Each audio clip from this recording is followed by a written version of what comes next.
I'm Jason Lewis. And I'm Todd DeShida. And I'm Thomas Mills. Welcome to Climate Optimists. As a couple concerned citizens, we're on a journey to explore climate solutions and ways each of us can make a difference. So, given it was looking increasingly likely that the U.S. Senate was, going to fall short on taking any real action on climate, we were preparing this week to do a short focused on, really what could be done by President Biden, with executive action to address the crisis. And the thing that's been talked about most is this idea of a climate emergency.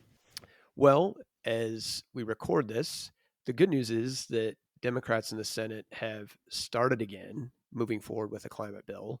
And just a couple of days ago, Senator Joe Manchin, who's been the deciding vote in whether this legislation can go forward, I think surprised everybody by saying he would support a modified version that they've been working on.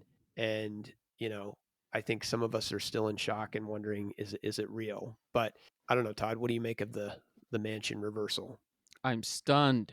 No, I am pleasantly surprised. I'm still kind of wondering like what the catch is, or right, when the other shoe drops, or what. I don't know. It's like, is it some theatrics thing and he backs out at the last minute? And obviously he didn't just say yes to everything, right? Like there's some catches in this thing for him. He has a big pipe project. It's called Manchin's Big Pipe Project. No, I don't know what it's called. It's you can look it up. It's like the Virginia. I don't know what the name of it is, but there's some language in this about being able to build new pipe projects and other things. And maybe that's the thing that's not being talked about, that somebody's going to pull out of their back pocket. But I mean, it's a huge step. I mean, both sides are selling this thing. Well, I say both sides. The Democrats are obviously selling this thing as this huge step in the right direction, especially in comparison to where we've been. The Republicans are pissed, as usual. Senator John Barrasso says we should cut spending and unleash American oil and natural gas production. Unleash it. And he called it an attack on the American family. Of course, it's just wild. Like 7 families in Wyoming where he's from, so it's not that big of a deal. It's like 50 people and a bunch of sagebrush or something out there.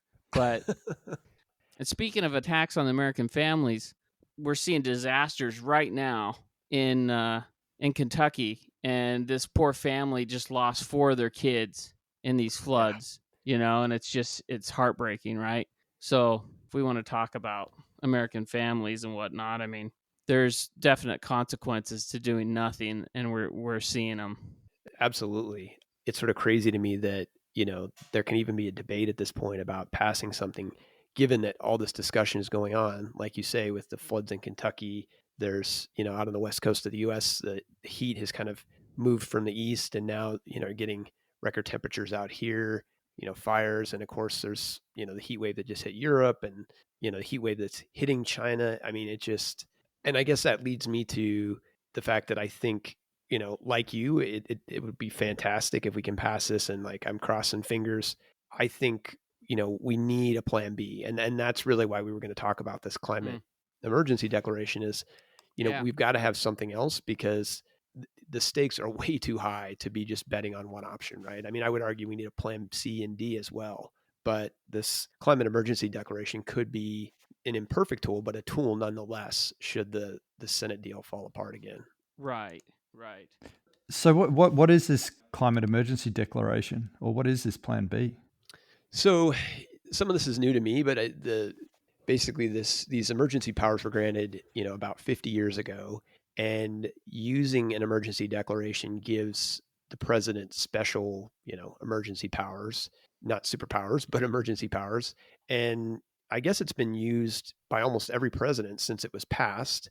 And most recently, folks may remember when, President Trump couldn't get Congress to approve funding for his border wall. And so he declared an emergency, and that freed up some funds. So it's used in a lot of other capacities. But what's been happening is you've got, the climate activist movement, and you've got a group of Democratic senators that have really been leaning on President Biden to declare this. There was a letter with like 9 senators that went to him saying, he needs to make this declaration. And Biden has clearly been feeling the pressure, and And I think that shows in his, most recent executive action, where there's quotes in there that say, since Congress isn't acting on this emergency, President Biden will, and other things like, President Biden will not back down from addressing this emergency. So while he hasn't declared it, he was clearly telegraphing that that could be an option. So there's sort of this momentum that's been building. And while it wouldn't be, again, a perfect tool, it would open up some avenues for him to take some action on climate. So if this climate bill falls apart, though, what would it enable Biden to actually do? So in reading through kind of what's out there, there's a number of things that have been cited. That the top of the list are sort of, he could halt all new oil and gas drilling on federal lands, which would be a really big deal. The reality is we get about 25% of our oil and gas production from federal lands. That's both onshore and offshore. So that would not be insignificant. He could also halt crude oil exports.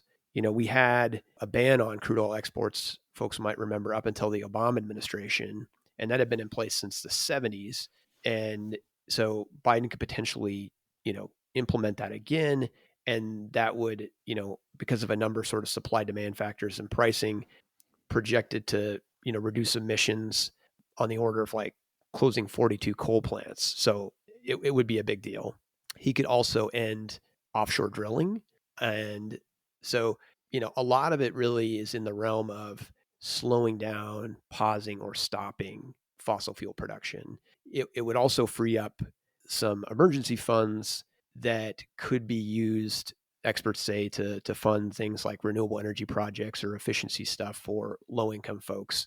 So, again, an imperfect tool, but I think it's something that needs to be out there as a plan B, because, as I said before, it's like climate's too big. We can't wait, till the next election cycle to be taking action. We need to take action now. So I guess that, that leads to the question of like, well, what do we do? And, with Manchin's surprise announcement, in my mind, we should all be picking up the phone and calling Senate Democrats and really inundating them with calls, because the fossil fuel lobby, now that Manchin has come out in favor of this climate bill, they're going to be working on any wavering Democrat to try to get them to upend the bill. So, I know calling your member of Congress or calling your senator, may not be the most fun thing in the world to do, but this is really our moment right here. Like, if this bill can pass, we're on the way to doing what we need to do in the U.S. to hit, the Paris targets. It would be huge. I think the fact that you have to say that we have to contact Democrats so that they don't falter really hits home the state of the Democrat Party. Right? I mean, that should be a given. Yeah, it should be. We should be talking about Republicans that are going to vote for the thing, is what we should be talking about. I mean, it's outrageous. It is. It's just, and I certainly didn't appreciate the power that the fossil fuel lobby has, until we did our episode with the Union of Concerned Scientists on climate disinformation. And you start to realize, when you look at the history, that we would have had this thing addressed 20 years ago, maybe even 30 years ago, had the fossil fuel lobby not gotten involved. Everybody's sort of pointing the finger at Manchin or the Republicans, but the fossil fuel lobby is the one behind the scenes, pulling the strings. I think it shines a terrible light on the democratic process, frankly, like that, these companies have got so powerful that they can just lean on these Democrats. I mean, sure, as you said, the Republicans are a given, but lean on the Democrats and swing their vote on this issue, with a fear that they won't get funding for their next election campaign. I think that's where it goes back to the root cause of all of this, and that is the corporate money in politics these days. It's just poisoning democracy. Yeah, it absolutely is.